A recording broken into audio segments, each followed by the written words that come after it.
TTV தினகரனுக்கு எதிரான வழக்கை அதிமுக பொதுச் செயலாளர் எடப்பாடி பழனிசாமி வாபஸ் பெற்றுள்ளார்.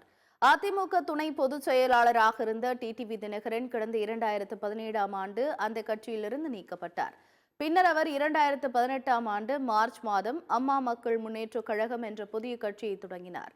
அப்பொழுது அதிமுகவின் கொடியை போன்று கருப்பு, வெள்ளை, சிவப்பு நிறங்கள் கொடியும் அதன் நடுவே ஜெயலலிதா புகைப்படமும் பயன்படுத்தியிருந்தார். இதையடுத்து அவருக்கு எதிராக சென்னை கூடுதல் மாவட்ட நீதிமன்றத்தில் டிடிவி தினகரனுக்கு எதிராக அப்போதைய அதிமுக ஒருங்கிணைப்பாளர் ஓ பன்னீர்செல்வம், இணை ஒருங்கிணைப்பாளர் எடப்பாடி பழனிசாமி ஆகியோர் 2019ஆம் ஆண்டு வழக்கு தொடர்ந்தனர். அதில் ஜெயலலிதா பெயர், அவரது புகைப்படம் அதிமுகவின் கட்சி கொடியில் உள்ளது போல் கருப்பு, வெள்ளை, சிவப்பு வண்ணங்களை பயன்படுத்த தடை விதிக்க வேண்டும் என வலியுறுத்தப்பட்டது. கடந்த 5 ஆண்டுகளாக நிலுவையில் இருந்து வந்த இந்த வழக்கு சென்னை 3வது கூடுதல் மாவட்ட நீதிமன்ற நீதிபதி RKP தமிழரசி முன்பு விசாரணைக்கு வந்தது.